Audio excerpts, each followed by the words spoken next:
खोके जरा वाढले आहेत आता. फक्त शिवसेनेचे होते तेव्हा 50 होते.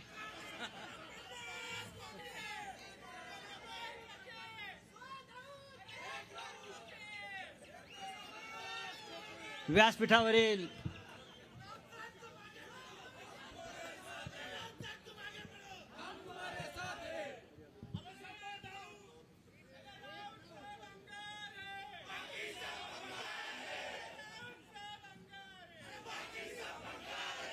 देशाचे नेते, या देशाच्या राजकारणातले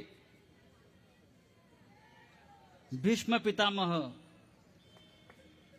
आदरणीय शरद पवार साहेब,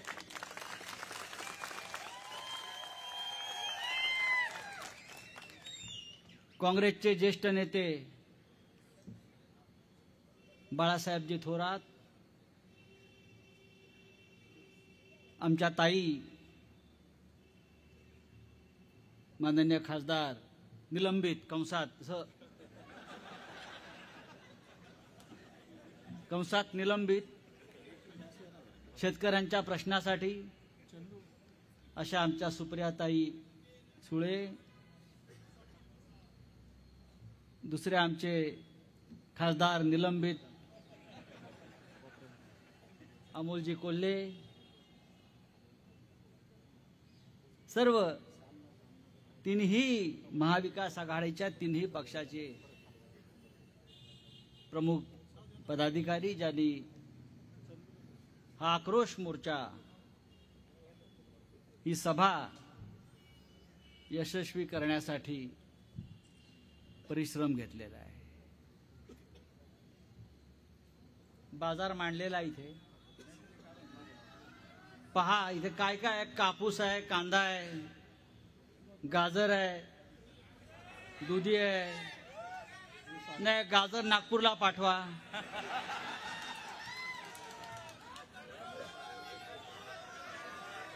हरभरा आहे, टरबूज आहे, बटाटा आहे, सगळं आहे, भाजी आहे. आज संकष्टी चतुर्थी आहे, त्याच्यामुळे बहुतेक भाज्या लावलेल्या आहेत. समोरचं जे चित्र मी पाहतोय सुप्रियाजी, मोदीच्या सगळ्या गॅरंट्यांवरची एकच गॅरंटी आहे, मोदी वापस नाही आएगा.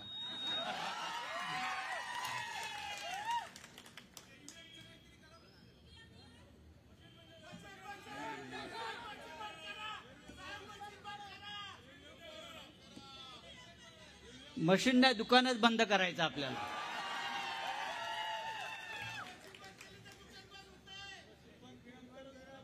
अमोल कोल्हे यांनी शेतकऱ्यांच्या प्रश्नावर जुन्नरपासून एक मोर्चा काढला सुप्रियाताईच्या नेतृत्वाखाली. त्याच्या आधी मी एक वक्तव्य ऐकलं अमोलजी, काय झालं तरी तुम्हाला पाडणार.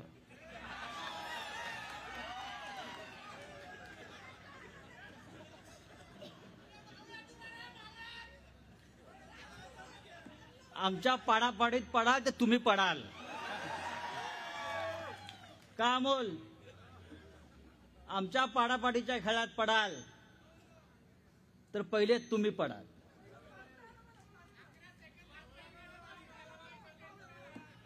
सांगायला पाहिजे, अरे डायरेक्ट बोला, असं इनडायरेक्ट कोणी बोलायचं नसतं, नाव घेऊन बोलायचं असतं. आमच्यात दम आहे.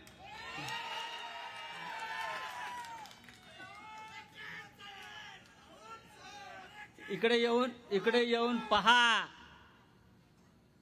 हवा बहुत तेज चल रही है.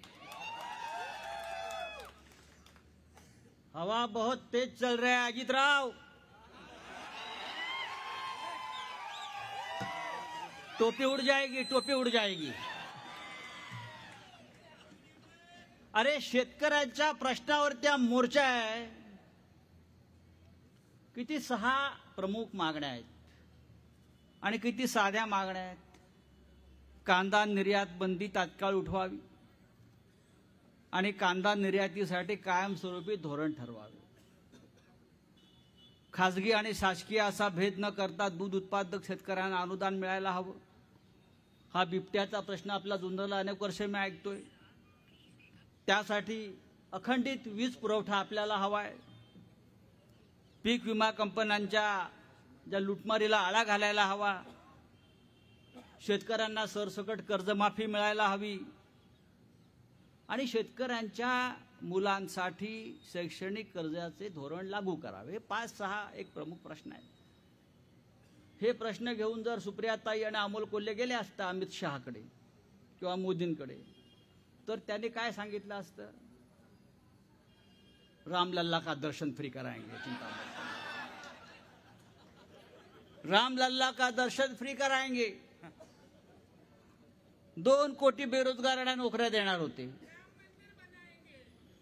तो त्याच्यावरती सुद्धा एकच उत्तर आहे, रामलल्ला का दर्शन फ्री में करेंगे. प्रभू श्रीरामाचं नाही, ते आपल्याकडे. मी आरोपी आहे त्यातला. मी आतापर्यंत 10 वेळा सीबीआयच्या कोर्टासमोर जाऊन उभा राहिलेलो आहे. एक लक्षात घ्या, बाळासाहेब ठाकरे नसते, माननीय शिवसेना प्रमुख हिंदू हृदय सम्राट बाळासाहेब ठाकरे नसते,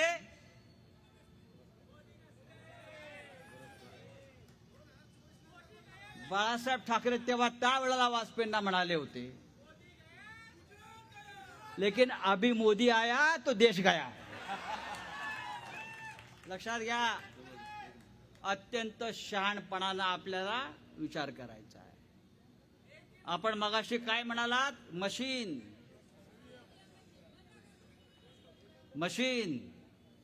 अरे ईव्हीएम नसेल तर भारतीय जनता पार्टी ग्रामपंचायत पण जिंकणार नाही, नगरपालिका पण जिंकणार नाही. हे जे 400 पार, 300 पार, काय 350 पार,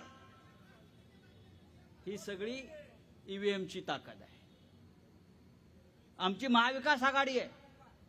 काँग्रेस आहे, शिवसेना आहे, राष्ट्रवादी आहे आणि भारतीय जनता पक्षाची युती फक्त ईव्हीएम बरोबर आहे. बस, बाकी काय नाही.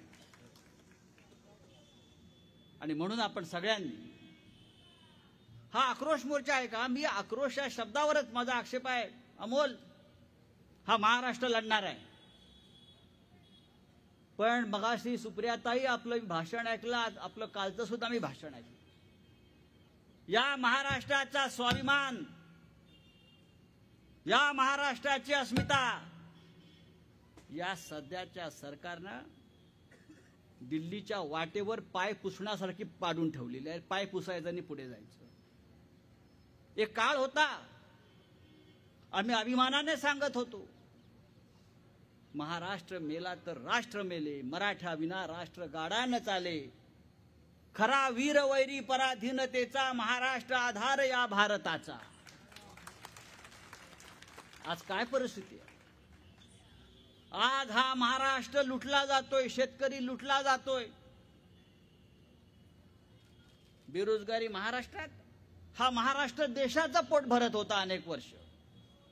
मुंबईनं देशाचं पोट भरलं अनेक वर्ष. पण आज या महाराष्ट्रातला प्रत्येक उद्योग येणारा हा गुजरातला पळवला जातोय. गुजरातचा विकास होण्याविषयी आमचा काय आक्षेप नाही, देशाचा विकास व्हायला पाहिजे. पण जे जे महाराष्ट्राच्या वाट्याचं आहे, मराठी माणसाच्या भाग्याचं आहे आणि मराठी माणसाच्या कष्टाचं आहे, ते सगळं एका राज्यात जात आहे. आज आणखीन 2 उद्योग गेले. एक टेस्ला मी काहीतरी वाचलं, आणि सिंधुदुर्गमधला पाणबुडीचा उद्योग. म्हणजे कोकण असेल, विदर्भ असेल, मराठवाडा असेल, पुणे असेल, अरे त्यापेक्षा गुजरातलं सोन्यानं मरवून टाका ना एकदा. आमचं काही म्हणणं नाहीये. हिऱ्याचं मार्केट गेलं मुंबईतलं, काय काय नेणार आहात तुम्ही? अरे तुम्ही आमचे उद्योग नाल, पण या मराठी माणसाचं मनगाट आणि धैर्य कुठे घेऊन जा. आम्ही लढू आणि परत मिळवू सगळं. हा छत्रपती शिवाजी महाराजांचा महाराष्ट्र आहे. ज्या पुण्यामध्ये सभा चालली आहे, त्या पुण्यामध्येच बाल शिवाजीनं, छत्रपती शिवाजी महाराजांनी सोन्याचा नांगर फिरून हा महाराष्ट्र उभा केला होता, हे आपल्याला विसरता येणार नाही. आणि हे तेच पुणे आहे मराठी माणसावर जे चाल करून आले त्याची बोट इथेच छाटली या लाल महालामध्ये. तेव्हा मराठी माणसाला बोट छाटता येतात. प्रसंगी अफजल खानाप्रमाणे कोथळा काढता येतो. धैर्य, शौर्य, अभिमान हे आमच्या रक्तामध्ये आहे. हिमालयानं साथ घातली का महाराष्ट्र धावतो, सह्याद्री धावतो. त्या सह्याद्रीशी अशा प्रकारे खेळण्याचा प्रयत्न करू नका, तुम्हाला गरम पडल्याशिवाय राहणार नाही. आम्ही खात्रीने सांगतो, हे सर्वे बिर्वे बाळासाहेब हे झूट आहे सगळं. 2024ला नरेंद्र मोदी प्रधानमंत्री होत नाही, लिहून घ्या. नाही होणाऱ्या महाराष्ट्रामध्ये महाविकास आघाडीचं सरकार येईल आणि केंद्रामध्ये सुद्धा इंडियाचं सरकार येत आहे. ज्या प्रकारचं वातावरण या देशामध्ये आम्ही पाहतो आहे ते वातावरण अत्यंत आशादायी आहे. हे मध्य प्रदेश, हे राजस्थान, हे छत्तीसगड हा सगळा घपला आणि जुमला आहे. आता आपल्याला समजलेलं आहे. आता बाप दाखव नाही तर श्राद्ध कर. आम्ही बघू आता. हे लोक म्हणतात नरेंद्र मोदी यांनी एअर इंडिया विकली, नरेंद्र मोदी यांनी ONGC विकलं, नरेंद्र मोदी यांनी काय काय विकलं, अजून सगळे सार्वजनिक उपक्रम विकले. नरेंद्र मोदींनी हे विकलं, ते विकलं, ते विकलं, देश विकला. पण त्याने काही गोष्टी खरेदी सुद्धा केल्या नाही. त्यांनी कोर्ट खरेदी केलं, त्याने इलेक्शन कमिशन खरेदी केलं, त्याने महाराष्ट्रातले आमदार आणि खासदार खरेदी केले. त्याच्यामुळे हे विसरू नका की काही विकलं पण काही खरेदी पण केलाय आणि जे खरेदी केलंय त्याच्यावर तो राज्य करतो आहे. हे राज्य आपल्याला उलथवून टाकायचं आहे. मगाशी आपण बाळासाहेब ठाकरेंचा उल्लेख केला. बाळासाहेब ठाकरे अत्यंत परखड होते. माझं अख्खं आयुष्य त्यांच्याबरोबर गेलं. बाळासाहेब म्हणायचे की ज्या प्रकारचे राजकारण सध्या सुरू आहे, बोलू नये त्यापेक्षा वेशा परवडला म्हणायचे. निष्ठा आहे त्यांच्याकडे, निष्ठा आहे त्यांच्याकडे. आणि पैशाचं राज्य सध्या जे सुरू आहे हे राज्य या महाराष्ट्राला शोभणारं नाहीये. अमोल कोल्हे यांनी इमान राखलं आपल्या नेत्यांबरोबर, आपल्या पक्षाबरोबर. ते बेईमान झाले नाही म्हणून त्यांना पाडणार. ही महाराष्ट्राची संस्कृती नाही. महाराष्ट्रानं कायम इमानाला साथ दिली आणि जो बेईमान आमच्यावर चाल करून आला त्याला पायाखाली तोडवलेला आहे. आणि आजची सभा, हा आक्रोश, हा संघर्ष हा त्यासाठी आहे. आणि हा संघर्ष आपण चालू ठेवला पाहिजे. अंतिम विजय आपला आहे. लढणारा जो असतो त्याचं एक महत्वाचं गुण लक्षात घेतला पाहिजे. हरतो कधी माणूस? जो कधी लढलाच नाही तो हरतो. आम्ही लढायला उतरलेलो आहोत. सुप्रियाताई लढते आहे, उद्धव ठाकरे लढतायत, राहुल गांधी लढतोय, प्रियांका गांधी लढते आहे. आम्ही हत्यारं अजून टाकलेली नाहीत, हत्यारं मॅन केली नाहीत आणि कोणाची माय व्यायली नाही आमच्या हत्याराला हात घालायचा. एक हात तलवारीवर आणि दुसरा मृत्यूच्या खांद्यावर टाकून आम्ही फिरतो आहोत. काय करणार? तुमचं इडी विडी येऊन गेले आमच्याकडे, येऊन गेले, घेऊन गेले, बंद करून झालं. पण आम्ही तसेच आहोत, आम्ही तसेच आहोत आणि तसेच राहणार. आणि ज्या कोठडीमध्ये आम्ही आहोत त्यात तुम्हाला घालणार. नाही घातलं तर बाळासाहेब ठाकरेंचं नाव सांगणार नाही. सुप्रिया, लक्षात घ्या, माणसानं सूड घ्यायला शिकलं पाहिजे. राजकारणामध्ये या देशासाठी, या राज्यासाठी जे आमच्या मुळावर आले त्यांचा जर आपण सूड घेतला नाही तर आपण हिंदू संस्कृती ही खड्ड्यात घातली. अरे भीमाने काय केलं? किचकाची मांडी फोडली ना. काय केलं? बाळासाहेब ठाकरेंनी सूड घेतलेले आहेत. आणि माननीय पवार साहेब, आपल्याला सुद्धा हे धोरण भविष्यात ठेवावंच लागेल. कोणी नाही ओवाळण्या बंद झाल्या पाहिजे. जो आमचा मुळावर आला या महाराष्ट्राच्या, त्याच्याशी आम्ही संघर्ष करून लढू. आणि हा आक्रोश मोर्चाचं रूपांतर हे भविष्यामध्ये संघर्षाच्या यात्रेमध्ये व्हायला पाहिजे. संपूर्ण महाराष्ट्रामध्ये हा संघर्ष राहील. आणि जोपर्यंत हा भगवा, हा तिरंगा, हे घड्याळ हे विजयी होत नाही, ही महाविकास आघाडी विजयी होत नाही, तोपर्यंत ही लढाई चालू राहील. जय हिंद, जय महाराष्ट्र. धन्यवाद आदरणीय राऊत साहेब. यानंतर देशाचे